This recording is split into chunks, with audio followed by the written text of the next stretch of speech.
Over the past few years, the homebrew market for Atari consoles has exploded, at least for 2600 and 7800 gamers. The release of the 2600 Plus and the 7800 Plus consoles, each more or less the same other than aesthetics, has put those classic consoles in the hands of modern gamers and created a thirst for new experiences. The Atari 5200, having received no love from Atari themselves, has been left in the hands of a smaller but extremely dedicated and talented group and community of designers. I am personally very grateful every time we receive a new experience for our beloved Super System. Hi, I'm Paul, and this is Indie Pop Productions, pop culture from an independent point of view. Today, we're going to be discussing 3 Atari 5200 homebrew titles. One new game that has made its way to multiple platforms, one semi-official sequel to an Atari 2600 classic, and one long overdue port from the Atari 8-bit computers. We'll play a little, talk about the games, and I'll let you know if I think they're worth your time and money. First, a little housekeeping. Don't forget to like and subscribe. I try to put out 2 videos a week. One of those is usually Atari related, and the other is whatever strikes my fancy. If you enjoyed this video, I'd love to have you back for whatever comes next. And stick around to the end for one last reminder of how to enter our subscriber celebration giveaway for a GameSir Pocket Taco mobile controller. It's ending soon, and those controllers should arrive shortly, but if you're watching this when it's new, there's still time to enter. With that out of the way, let's get these things open and go play some games. First up, we have the Immortal John Hancock's Blockam Sakum. This is a really fun puzzle game. Notice that the box is very reminiscent of those old school Atari 5200 games. A little smaller, but the same design, except that like many of today's boxes, you can actually open and close them. You don't have to rip them to pieces to get the cartridge out. Cartridge is a nice, simple 3D printed cartridge, but got that sticker on there and the special on the back. Signed and numbered by John himself. Really appreciate that, John. You will probably never watch my video, but nice touch. Thank you for that. I very much appreciate the signature and the number. Great color manual on the inside, just like our old color manuals when the games were first coming out. They didn't just give you the basic instructions on how to set everything up, but it told you about the game, how to play it, how scoring works, everything you were going to need to know to play these games in a time period where you didn't have the internet, you just had the game themselves. Blockam Sakum by the Immortal John Hancock. You probably already know, but John is a popular content creator in the retro gaming scene, as well as a game producer. The game was produced for the Sega Genesis, Super Nintendo, Atari Jaguar, Atari 7800, Intellivision, ColecoVision, MSX, Evercade, and probably a few others by now. I was thrilled when I heard it was coming to the 5200. Each port of Blockam Sakum was worked on by a different developer in partnership with John, and each version has little differences that make it unique. For the 5200 port, John partnered with Playsoft. If you watched my previous video on Homebrew for the 5200, you'll remember that Playsoft worked on both Atari Blast and Wii Ninja. So out of the 6 titles I've covered so far, Playsoft has had his hands in 3 of them. You could say I'm becoming a bit of a fan. You play as the Immortal John Hancock himself. You start each level with a rainbow block. You can toss it at any row of blocks. It'll take out all the blocks in a row of the first color and take on the color of the last block it touches. Take out the last block of any color, and you're rewarded with a new rainbow block. But be careful. You have a finite amount of tosses, and if the color of block you're holding only matches blocks hidden behind other colors, you're stuck, no matter how many tosses you have left. You can use points to retry a level, but if you run out of points, game over. On one of my earliest playthroughs, I had about 50,000 points when I got to level 17, and eventually ran out of points on that level. I don't know what it is about level 17, but I still get stuck there at least a few times every playthrough. Each level has a target amount of blocks you can have remaining to clear the level. You get bonus points for every toss you have left and every block you get rid of beyond your goal. There are 32 levels in total. One reviewer I respect said the game just didn't connect with him, but it definitely connected with me. It is fun and dangerously addictive. You can still purchase a physical copy on John's eBay store, or you can purchase the ROM for use through emulation or an Atari Mex card for a much lower price. It's well worth it either way. I've been thinking about purchasing a copy of the ROM myself just to cut down on the wear and tear. I cannot recommend this one enough.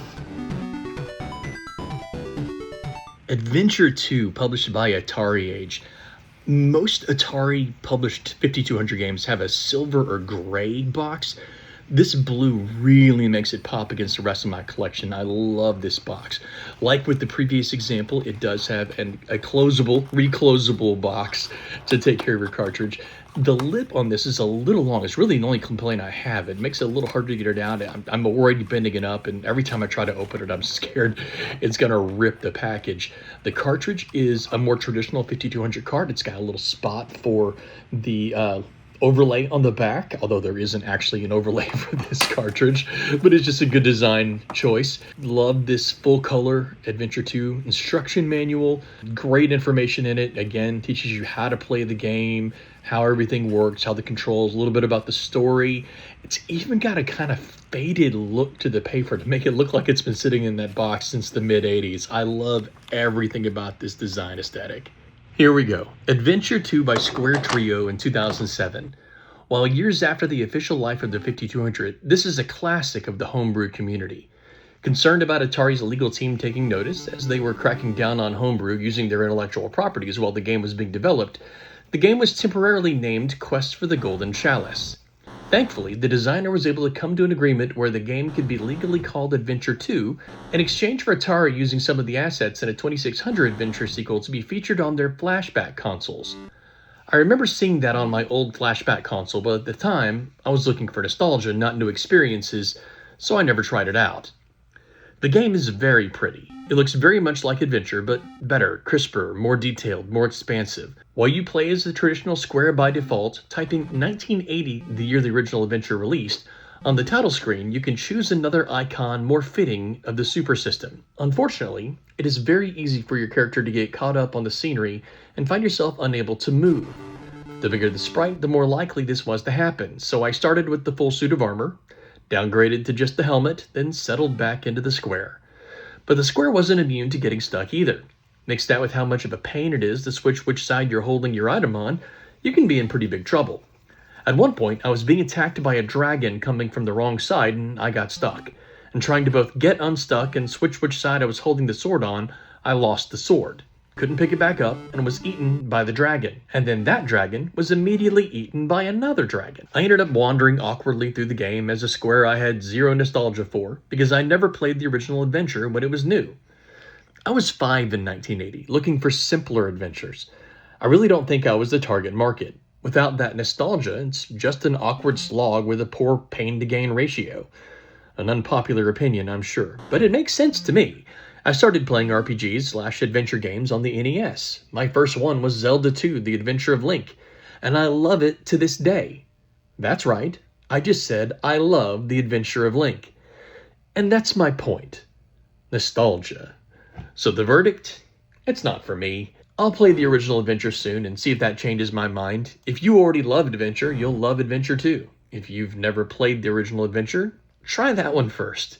If you like it, and you very well might, you'll probably like Adventure 2 as well. If not, well, you can always come join me playing our next game. This next game never received a physical release for the Atari 5200, so we're going to use my trusty Atari Max Ultimate SD Multicart. Stealth was designed in 1984 by Tracy Legrone and Richard Sansom for Broderbund. It was available on Atari's 8-bit computers and the Commodore 64, but never made its way to any consoles. But the Atari 5200 is, in many ways, more closely related to those 8-bit computers than its older or younger console siblings. When they were designing the 5200, they basically took one of those Atari computers, stripped away all of the computer stuff, and shoved it into an oversized console body. That's a little oversimplified, but you get the idea. It should have been compatible with Atari's library of computer games, which almost certainly would have helped sales. But for reasons that I guess made sense at the time, they intentionally took this compatibility away. Enter our loyal homebrew community. There are homebrewers that specialize in taking those computer games, making the necessary adjustments, and porting them over to the Atari 5200. Don't ask me how, it's way over my head. After my previous 5200 homebrew video, I was contacted by Wrathchild from the Atari Age forums. He let me know that very week he had put out an A8 to 5200 port of Stealth. I was immediately intrigued. Stealth is a beautiful game with 3D-ish graphics I didn't realize the 5200 could handle.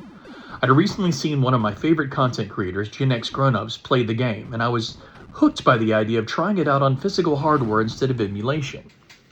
After receiving Wrathchild's blessing to feature the game on the channel, I downloaded the ROM from his Atari Age post that I'll link in the description. I tried to preview it through emulation. I don't know if I need to tweak some settings, but it was very choppy. But once I put it on my Atari Max cart, smooth as butter. You pilot a high-tech fighter, blasting your way through waves of enemies to reach and destroy the Dark Tower.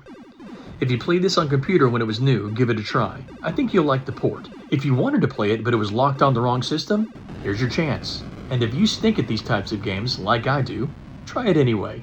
It's a great game, and it won't cost you anything but a good time.